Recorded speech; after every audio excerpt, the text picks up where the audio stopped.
All right, welcome to the Save Park Golf Podcast. I'm your host, Dominic. Derek is not here for this one. I feel like it's been a while since it's been just me. So if everybody got used to listening to Derek and myself, I apologize. You're just stuck with me.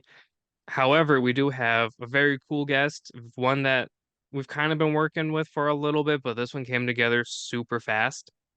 We have Steve from OnCore Golf. If you're like me, you kind of know who OnCore Golf is, but tonight we're going to learn a lot more about them. Steve, welcome to the pod. Um, a little bit of like a background. Like I was telling you before, I had heard of Encore because of a random golf club event. Derek and I played at the one here in Minnesota. We had so much fun. Those events are so cool. To play in a huge scramble like that, I didn't know how it was going to go, and I'm so happy that everybody had so much fun. But there's a guy there, I believe his name was Nick. I believe he is part of Encore. I don't know what your guys' titles are exactly. Um, but he gave everybody a couple balls, and I was like, this is really cool. So I'd emailed Nick, and then we just kind of lost contact. And thanks to Austin, aka Mr. Showtime himself, he hooked me up with you. So long story short, Steve, welcome to the pod. I'm excited to learn about all about Encore. Yeah, thanks for having me on, Dominic. And yeah, we've got a great partnership with Eric and Random Golf Club, and Nick Bennis, our social media manager, has been out on tour with them on at a number of their meetups. And I guess he was given the name Nicky Balls, so a lot of the RGC community knows him as that great kid. So yeah, just appreciate you having me on and you know giving us the platform. Oh, for sure. I appreciate you coming on such short notice. Originally, we had a guest planned. She got sick, and then Derek got sick, and you're like, "Hey, let's do it," and I was like, "Cool, let's go." I got an email like 8 a.m. that you were on, and I was like, I'm staying in bed." So appreciate you still Yeah, coming yeah, on, even though it's 8 p.m. my time now. But yeah, yeah. so a little bit of background on Encore. When did it start? Who started it? Can you kind of talk a little bit about that? Sure. Yeah. So myself and my co-founder Brett Blakely, we started Encore a little over 10 years ago now. And we were friends living in New York City. And I had went to NYU, was playing on the golf team there when I first met Brett, and Brett had moved from Buffalo and was in international marketing. Um, so I had graduated and ended up taking a job at Deutsche Bank and was working in investment banking for a few years. Um, and at one point, Brett came to me and he said, did I ever show you the golf ball that my father's company, that was the nanotechnology company, um, had been working on? And Brett's dad is Keith Blakely, who's our CEO. But Brett knew I was a golfer and all my buddies from NYU, the golf team. So when he told me about the ball, I did some research online and it was a hollow metal core golf ball. And I'd never really heard or seen anything like it. And Doug Dufault, the engineer who had developed it with three engineers, worked for Keith. And it was honestly kind of a side project for them. They were mainly focused on fuel cells, alternative energy, nano cement. The golf ball was, something that Doug and his three engineer buddies had patented, but they hadn't actually built. So the technology, their concept was if they could push the weight to the outside of the ball, they could cut down on the side spin. So they were all kind of hack golfers, um, just amateurs looking for an edge and incredibly brilliant guys. And so they had come up with this concept of a marble, basically a hollow marble inside of the golf ball. Um, but the company that kind of funded it and developed it really wasn't a sports technology company, and they weren't really doing a lot with the golf ball.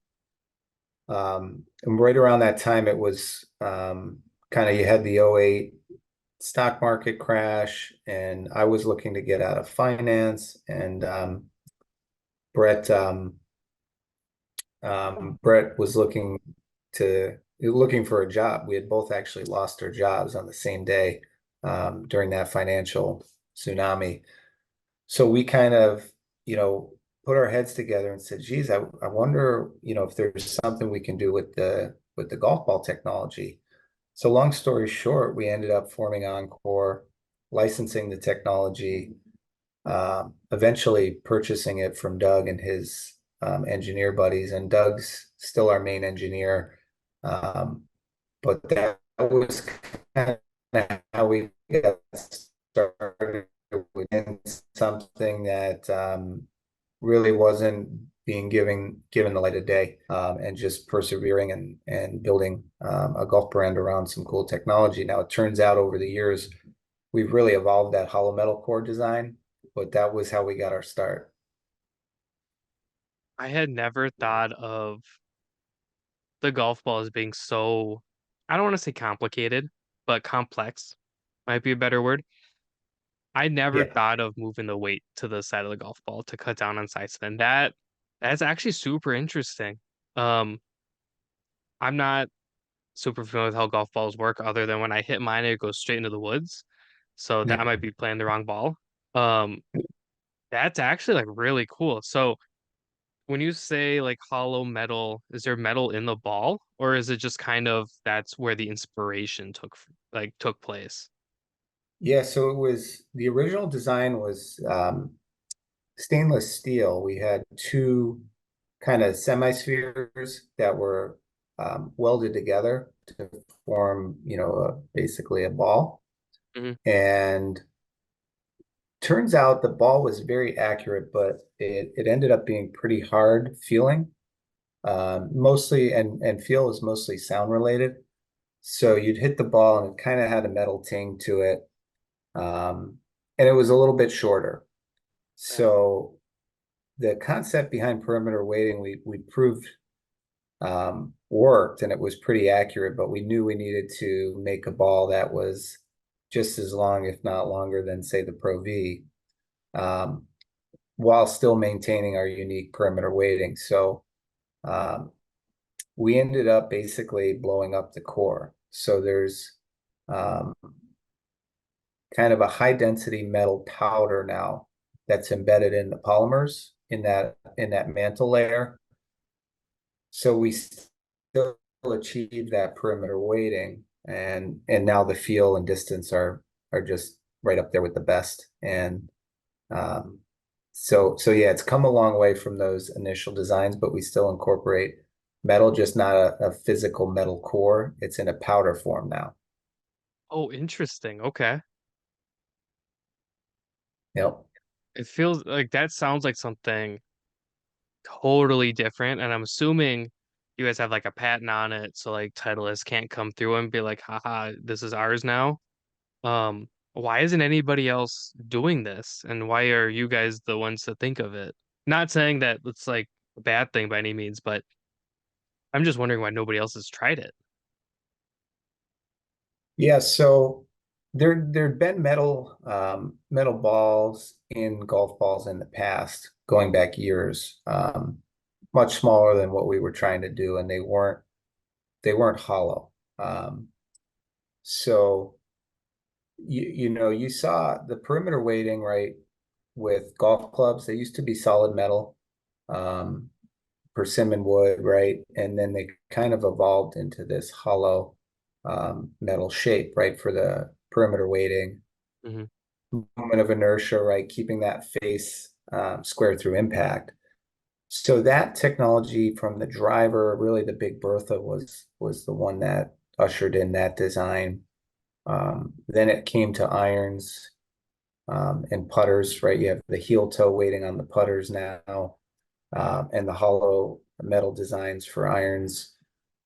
So we were just really the first to incorporate it into golf balls. And it's Okay. always really been something that we've owned and worked on. Why the other guys haven't done it? Yeah, we do have patents and trade secrets. Um, so that certainly helps. And everyone's kind of focused on their own niche and thing. But I think Doug and the three other engineers that came up with that design were they were in automotive aeronautics, um, doing various government research. So they kind of came from outside the industry. So they were able to really just kind of take risks that I think people inside the industry wouldn't have thought of. And conversely, people inside the industry took notice, and over the years, we attracted John Calabria and Mike Jordan, who built Titleist Pro V1, TaylorMade's TP5, alongside with other engineers, obviously, but they were instrumental in those designs. And they were kind of attracted to what we were doing with the perimeter weighting. So they just supercharged our designs, and we launched the Elixir. We got a couple Golf Digest Gold Awards with that ball. It's a low compression, super soft tour ball, and just won My Golf Spy's top ball in their 20 to 30 price point category. And then our Vero X1 and Vero X2, which are step up from the Elixir, a little firmer, kind of designed for the scratch or lower handicap golfer, right? But turns out the Vero X1's our best seller. And golfers of all skill levels are really loving it. So we were fortunate to have them, John and Mike come in, and Keith, our CEO, he's a materials nano graphene guy. So we've got some really smart people involved. And then we've got some good investors. You mentioned before the call, one of our on our ambassador page, Charles Schwab. So Charles, iconic financier and built an incredible business. Is very involved in golf, even on the Champions Tour with the Schwab Cup. Hmm. But he had tried the ball through Al Geiberger, who's known on tour as being the first guy to shoot 59. So Al and Charles were friends, and Al gave Charles some of the Elixir balls to try, and he fell in love with them. And we ended up doing some Schwab logo balls for him, and eventually he came on as an investor, one of our largest shareholders, and just been an amazing backer for us. Oh, wow, that's so cool. I feel like I'm getting like a whole like golf history lesson, which I was not expecting. Yeah, hopefully I'm not Um, overloading you. no, no, no, no. I'm not like a total like golf ball nerd, but I like to hear about how different every company is, right? Like every company is here for a reason, and there's a reason you guys have following and you're backed by Charles Schwab and Josh Allen plays your ball and Ezekiel Elliott plays your ball, which we'll definitely talk about. Um, when you were going over kind of, I don't want to say like, when you said trade secrets, I'm lucky enough to work with Mizuno in my day job. I work in the running industry, so I'm very close with my Mizuno rep. Um, and Mizuno is one of those brands that is super like hush hush, top secret. Um, they don't travel like two guys don't travel together in case the plane crashes type secret. Like they are like that. So like in the running industry, they don't tell people what their rubber's made out of or what the wave plates are made out of or stuff like that, right? They do similar stuff with their golf line. But you talking about that kind of reminded me of Mizuno. And I think that's super cool because Mizuno is one of those brands that is super, in my opinion, it's super slept on, right? People who play Mizuno love the hell out of Mizuno. And I kind of get that vibe from you guys. People that play the Encore balls, I've never heard anything bad about them. I've never played one myself, to be totally honest, transparent. Um, I was given a couple We'll balls at change the that. event, but I didn't want to hit the ball once and then never see that ball again, just because of the event. I wanted people to like, try it per se. Um, but it kind of feels like Mizuno, minus being from Japan, top secret, kind of slept on. So it feels very cool in my opinion. And I Yeah, love Mizuno. me too. Um, Great. I've got their irons in my bag, Oh, and cool. I don't think I've tried their running shoes. Kind of Team Saucony over here, but maybe I I'll do love maybe I'll give them a Saucony. shot now that I have to I give them a do love, shot. yeah, I do love Saucony. Yeah, Mizuno, the new Wave Horizon just came out. I know the rep's like, we don't seed people for anything, but he's like, you're gonna get a pair. I'm like, yeah, I am. Hell yeah. Nice. Um, I actually just bought the new MBO1 putter. I got it in like the beautiful blue color. The issue is it's February in Minnesota. We don't really have golf going on, and the issue is it's super warm and like uncharacteristically no snow. So like the courses are open. It's just getting to tee time is like borderline impossible. But yeah, I mean, depending which Saucony shoe you're wearing, I could definitely do recommendations, but we'll save it after just because I don't think people like it when I talk about shoes um as much. That's kind of when audience dips. Yeah, Um, yeah. so you mentioned, So you said I had a question, quick yeah, question. You said it's hard to get a tea time now in Mizzou in Minnesota. Minnesota? Yeah, a lot of courses Wow. aren't open. This That's is kind of here the in issue. February. Yeah, so normally this time of year it's like 30 below, 10 feet of snow. Um, it was like 33 today. There's no snow. It's just a lot of the courses didn't reopen, if that makes Okay, sense. And then the ones gotcha. that did are like booked out for like weeks because we're taking advantage of it. Um, so like we're working with a course setup. We call them shindigs. They're basically tournaments. And he was saying that last week they're booked out like 10 days in advance because of this wild weather we're having. Um, Wow. I, yeah, I think Yeah, Derek, I mean, it rained Christmas Eve, Christmas Day, to the point where if it wasn't raining, we could have played golf on Christmas Day. crazy. Yeah, it's Yeah, not I normal. know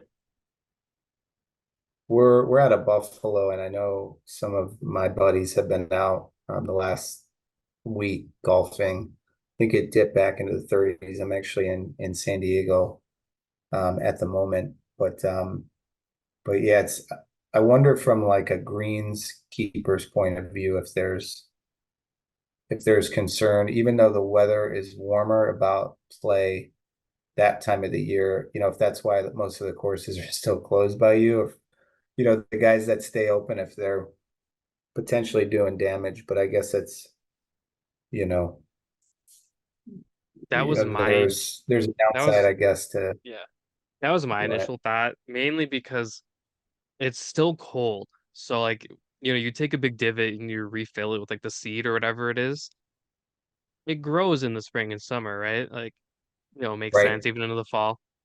I don't think it's going to grow now because it's so cold, and I wonder if it just kills everything. So I wonder when it Yeah. becomes spring if there's just going to be like dirt. You know what I mean? Like there's not going to be like a Yeah. fairway; it's just going to be dirt. Yeah. Wish I had a degree in agronomy or something to be more educated on this, but Funny, you're always learning something new in the golf business, right? yeah. My buddy's like an assistant greenskeeper or something, and I don't want to ask him about it because I know it's gonna be like a 10-minute just like nonstop rant, and then I'm gonna sit there just like pretending to care, and then I'm gonna feel bad because I zoned it all out. But like he's my best friend, so I'm like I'm gonna nod my head and say, "Yep, I get it." So, but Well, anyways, when Derek's back, maybe he can be the next interview, right? I don't think it's that But we'll interesting pull personally. your listeners, see if they're interested. Yeah, we're booked out to like May, so he'd have to wait a little bit, which is too bad. Anyways, I wanted to talk about the different golf balls you guys offer. You kind of gave us a little tidbit of each ball. Can you kind of go over the three balls? So like if anybody's listening, they go, okay, I like this, I like that. Because it sounds like I would be playing from kind of what we spoke about. Sounds like I would play the Elixir. Derek is much better than me. He'd probably play the nicer ball. Can't think of the name. I'm X1. sorry. Yeah, the Bureau X1 Vero, yeah. or X2. Yeah. Yeah, so I'll start with our Avant ball. That's 55 compression, 20 bucks a dozen, two-piece distance Surlyn cover. Just a great ball for beginners, for um, golfers looking for, a ball that's not gonna, break the wallet. And Yeah, that one is Also good super in affordable. colder. Yeah, exactly. And that's we want it to be that way. Great in the colder weather. Um, it's got that soft feel. And when we first came out with it, we were getting a lot of reviews that it was like better than, you know, certain tour balls. And we were like, well, it was a compliment, right? It wasn't designed to compete at that level because, again, Sterling cover, more geared for distance, beginners, slower swing speed, seniors. Mhm. But anyhow, great ball price. I mentioned the Elixir. That's at about 84 compression. So it's on the lower end of lower compression for tour balls. Um, it's racked up a number of awards. Just, we call it the everyman's tour ball, just because there's a category of golfers at 29 bucks a dozen. It's a great deal. And the feel on it's really good. Flight's great. It's three piece. Um, it's got a TPU thermoplastic urethane cover. And it's got our perimeter weighting technology in it as well. Um, and the next ball in the lineup is the Vero X1. So that's four piece. That's got a cast urethane cover. So it's a little thinner cover than the Elixir. So you're going to get a little more spin around the greens. A little higher on the compression too, not much. I think it's generally around 85. Um, and that turns out to be our best seller, that ball. So our customers love it. It's not too soft, not too hard. It flies, got a great flight to it. Again, it's got the perimeter weighting technology. And we had some guys on tour using it, playing in, we've had guys play in US Opens with it. And we got some feedback that the guys, out on the PGA Tour would really need something firmer than the X1. So that led to the Vero X2, which is 10 points higher. It's 95 compression, um, you know, low spinning off the driver, great wedge spin, great distance, great feel. It's got the perimeter weighting technology in there. Um, so that's been a nice addition. Right now we're at $43 on that, versus 40 for the X1. And that's the lineup. We do have a prototype ball, which we've labeled the Vero XP. Mm. Um, it's very similar to the X2. It's got a new core technology in there.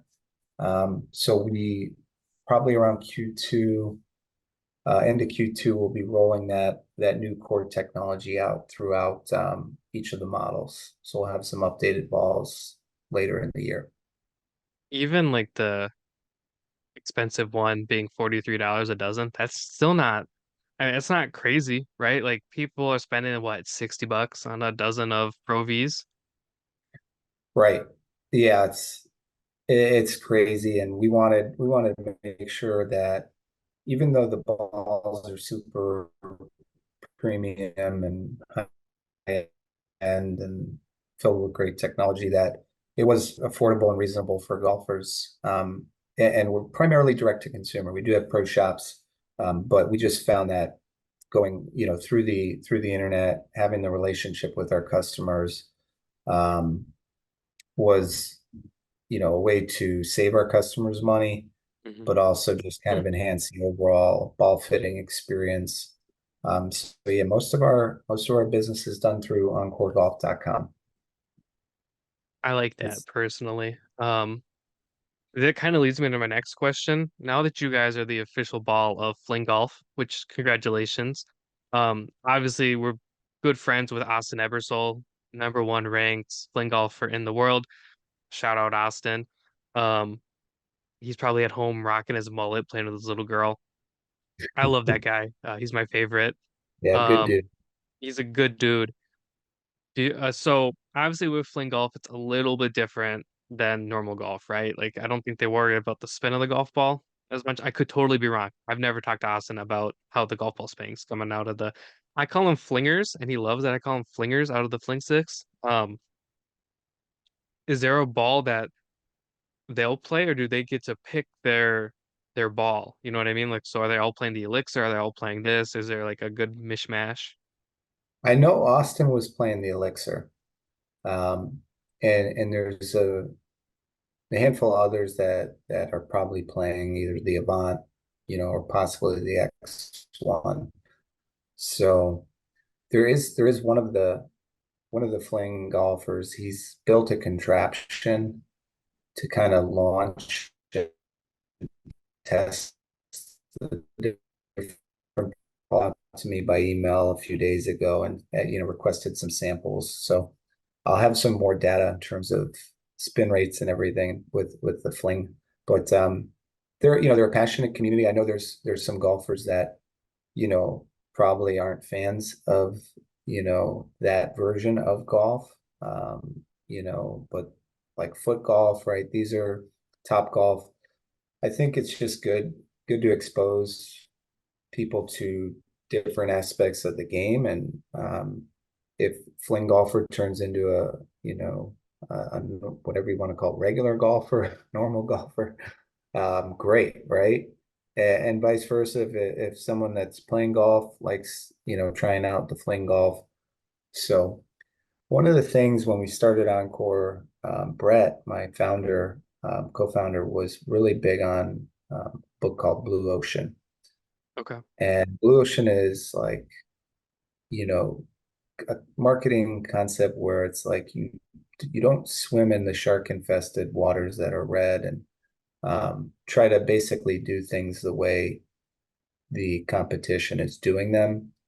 In our case, whether it's Titleist, Callaway, TaylorMade, right? We're never going to be able to spend as much or do the things they do and get noticed. So Blue Ocean has been part of our strategy, which is, do some different things on the marketing side.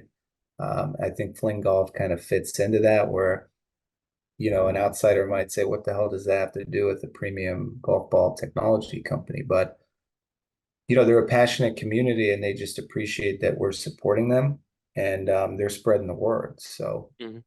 it's just getting started. And Keith Blakely, our CEO, was kind of the one who's been interfacing with them and their leadership, and they've done a good job growing the sport and getting some visibility on ESPN and some other channels. Yeah, I mean, we were lucky enough to have Austin come on the pod, and I mean, he sent me a signed fling stick, and it's super cool. I'm at the point where I keep looking at it. I'm like, I could probably sh like throw that golf ball like 400 yards. In reality, with my luck, if I tried it, it'd go like straight down.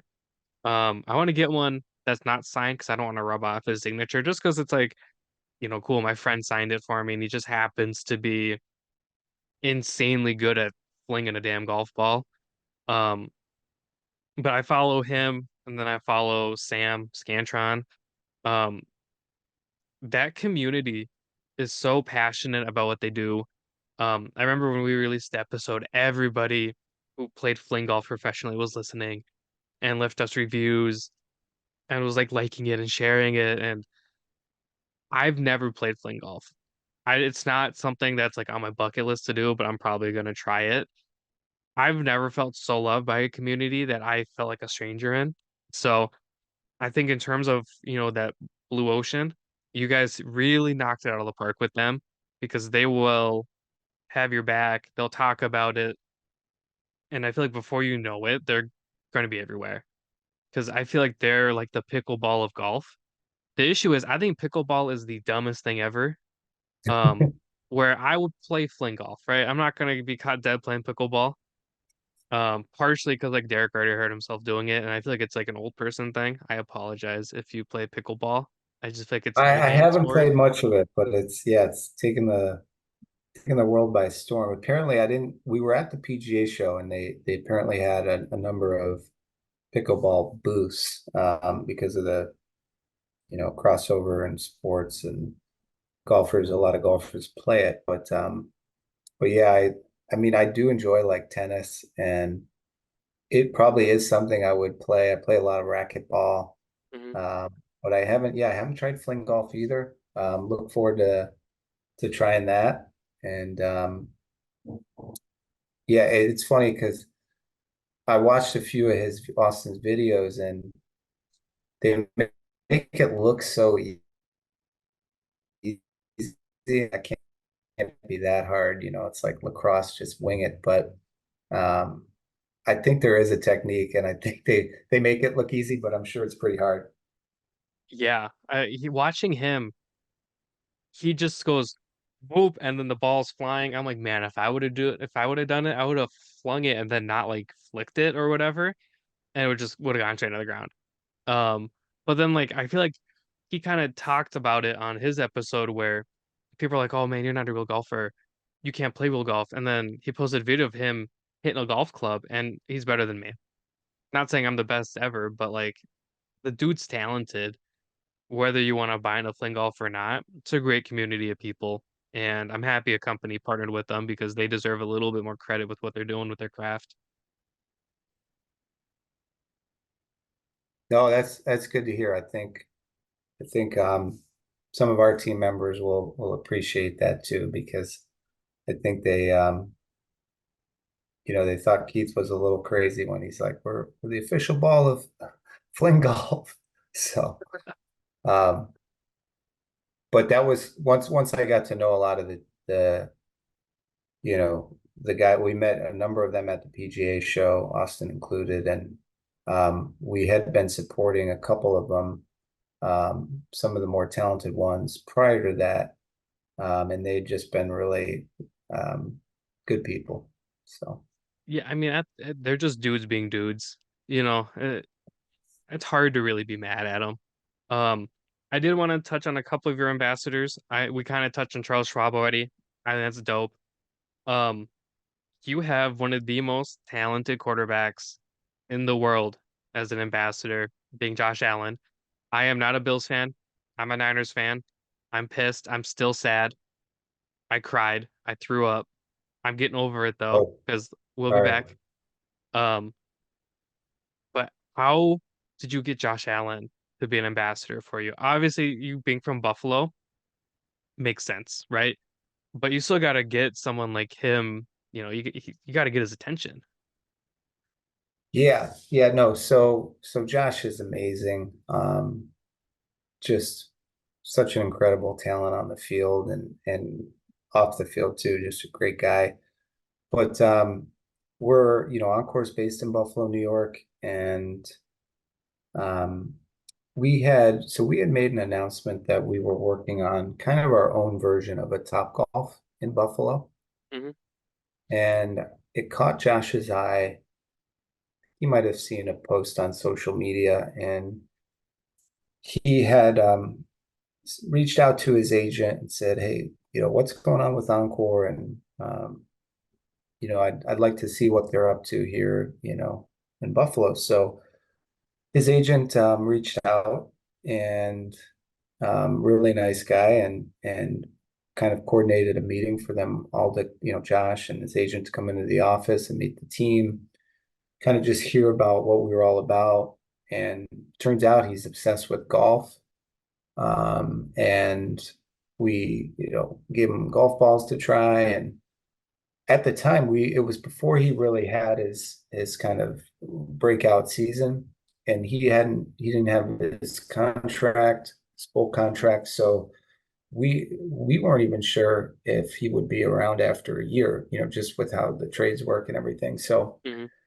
we were super excited to have him interested, but at the same time, you didn't want to get too excited without knowing, you know, how long he'd be in Buffalo. But it turns out, um, he's here for the foreseeable future, God willing, and we've just gotten to play some golf with him and film some commercials, and he's played in the AT&T Pebble Beach Pro-Am and the Waste Hmm. Management. So he usually rocks like this Encore hat with the capital letters, and just a really great advocate for Encore, for Buffalo, for our community. And yeah, I can't say enough good things about him. I haven't heard anybody say anything negative about him other than like on ESPN with his interceptions, but off the field, I've heard nothing but good things. I believe he played in one of the events that I can't think of the name. Yeah, it started Oh, he out was in as the match the with match. Tom Brady. Brady, Aaron Yeah. Rodgers. Yeah, that's when I first saw him and he had on the Encore gear. And I was like, huh, okay. Knowing now that's from Buffalo makes more sense. The one that I find super interesting is Ezekiel Elliott, especially now that he plays for the Patriots, being like their rival. Obviously, it was a 1 year deal. I don't know where he's going to play now, but how did Zeke get involved? So Zeke got involved actually through an app that we've acquired called Golf Boost, Okay, and it's an AI swing lesson app. It's pretty cool. If you're listening, you can download it, iOS, Android, and there's a free portion of it where you can basically just film yourself with your smartphone, and the AI will give you a lesson. So it kind of looks at all the data points in your body and mechanics, and it's really pretty fascinating technology. We've been working on it for a few years now and keep making upgrades to it. But so he had tried that. He was a beginner golfer, and I want to say he was down in maybe the Dominican in the off season golfing, and he was using the app and helped his swing out, and he ended up becoming a shareholder and just a great ambassador for us. that's cool. I know he's been one of my favorites since he entered the league. Um, People like to really like rip on him, but I'm like, I like seeing the shorter, bigger guys just run through people. Um, I've always thought that was cool. I mean, growing up, I luckily I was able to watch Adrian Peterson and Frank Gore, so it's been nothing but downhill backs in my life, anyways. Even though now I have McCaffrey, which is not a downhill back, but he'll run through Yeah, anybody. Um, yeah, no, that's super cool. that was a great game. Yeah, We un don't. unfortunately we've seen we've been on the other end of that with the Chiefs, so we feel your pain, I mean, and this is twice now, twice in 4 years. yeah, yeah. But hell of a season your team put together there, so They'll be back. kudos to I that. don't. Yeah, I mean, obviously you see the big skull thing. I mean, Minnesota de facto Vikings fan. Their organization is so badly run, it's almost comical. That's why Diggs left. So you're welcome for Diggs, even Yeah, even though he's probably going to leave the Bills. He's drama queen, but the dude produces and wants the damn ball. Can't blame the guy.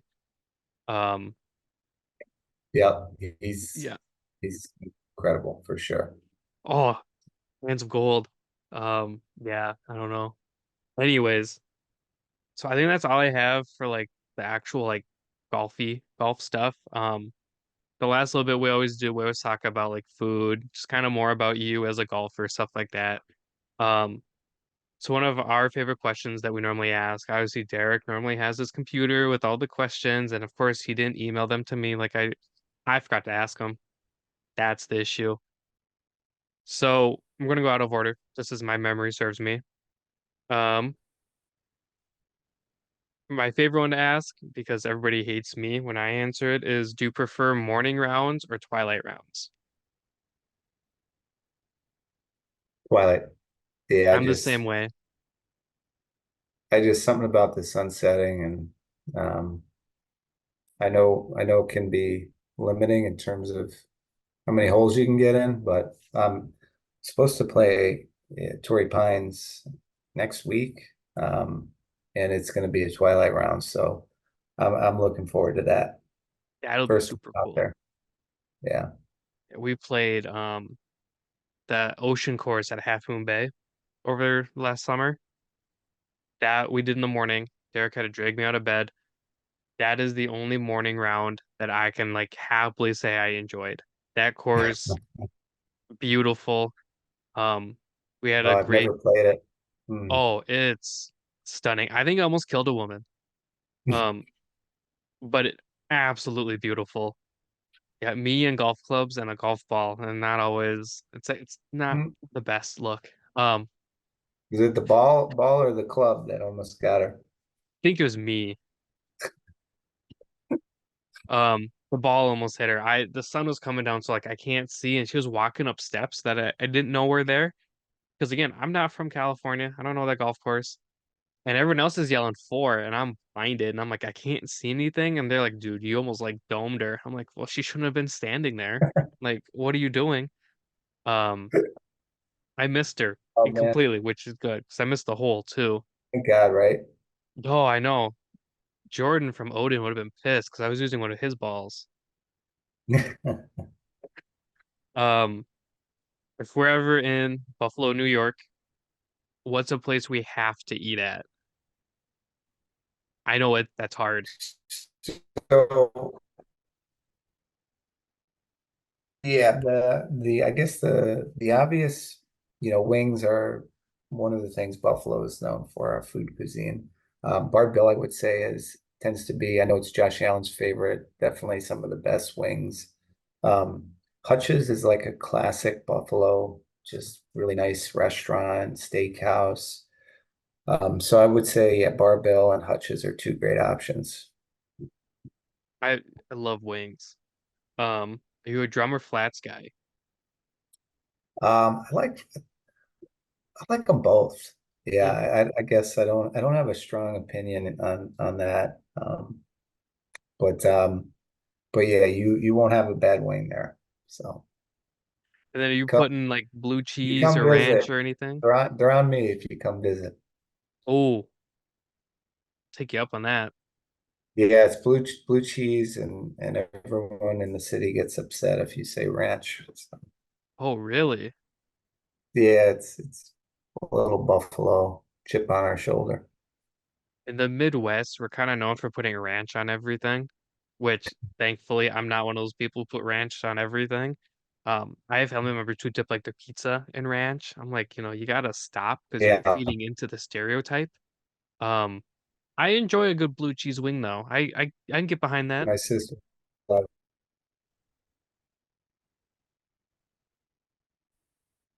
it. It's great.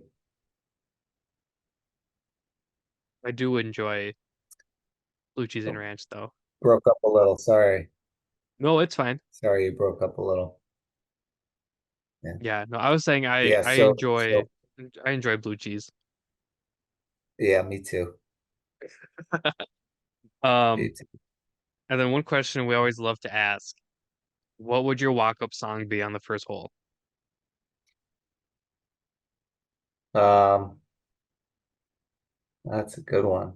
This is why we don't resend the questions because then you have all day to think about this and that's no fun. Yeah, that's a good one.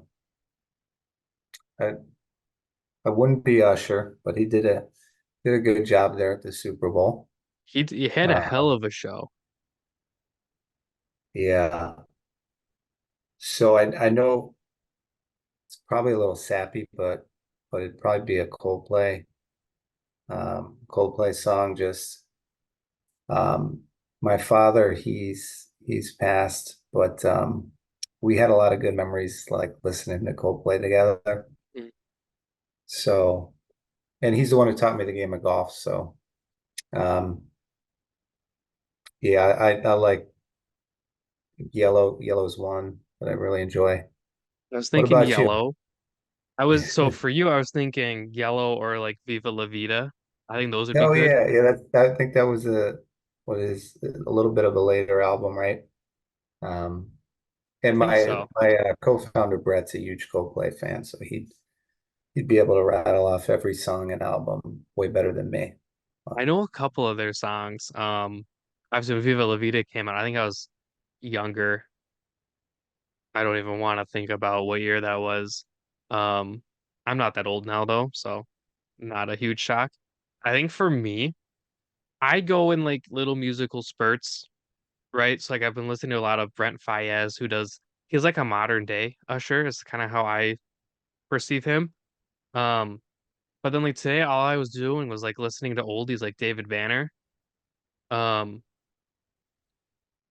honestly, I'd probably do like Freak a Leak by Pop. No, I mean that's a banger. Um, God, now I'm put on the spot. The issue is there's so many songs that go through my head, and Derek is historically bad at answering this question because he doesn't answer this I question. know. Um, oh I'm bad God. at it. What Oh, are I your gotta look at my feelings on phone. Taylor Swift? I'm not a Swiftie. Yeah. Although, if we're gonna go on Super Bowl, I could, walk up to some Ludacris. Oh no, I got it. We're gonna do PIMP by 50. With it's like auto, listening to it. Okay. Yeah, I mean, you walk up to PIMP, you got a golf club and an encore ball.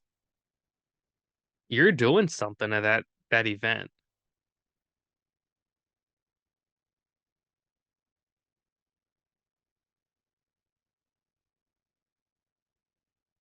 Yeah. So we lost you for a little bit. No big deal. Sorry about that. I've never had it like lose somebody, so I don't know how this is gonna like export. This will be interesting. I'm gonna learn something today. Anyways, I would walk up to PIMP by 50. Just, you're up there, you got your driver, and you got an encore ball, and it's an event with people. I think you're gonna do some damage. Yeah, that's a little more badass than mine. I like yours. Uh, Yeah. well, Steve, I feel like we talked about everything encore related. Is there anything else you wanted to touch on or talk about? No, no, this was good, man. I think you covered a lot. I guess the last thing I would mention would be for those that can see this, um, we did a collaboration with PJ Hope, and it's an organization that benefits veterans, stands for Helping Our Patriots Everywhere. Oh, Um, nice. so we did a custom camo box and ball, and proceeds go back to benefit Hope. But it's just been a really impactful partnership for our company and for myself personally, getting to know a lot of the vets who've become OnCore ambassadors and PJ Hope ambassadors as well. Um, so yeah, if you want to support that cause, check it out. Check out PJ Hope's website. If you're a veteran listening, they offer free programming so you can learn the game of golf and build kind of rapport and camaraderie with fellow veterans through the sport. Yeah, and if you're a veteran listening, thank you so much. Um, Yep. if my dad listens this far in, I don't even know if my dad listens. Thank you, Dad. My dad's a vet. My grandfather's a Thank vet. you. I'm from a family of vets, so it's super cool. I'll have to swing out or I'll have to go online, buy a dozen, support that because that's a great cause. Especially being from a family of veterans, that's super cool. My dad's office is right out there, so he's got all of his like Navy stuff and everything, and our garage is full of like his Navy posters. So that's super cool. Was not aware of that. So thank you guys for partnering with such a cool organization. Yeah, no, thanks for sharing that. And thanks to your father. Appreciate you having us on. And yeah, to the listeners, please give Encore a shot. You won't be disappointed. Sounds like a plan to me. Thank you so much, Steve. Cheers.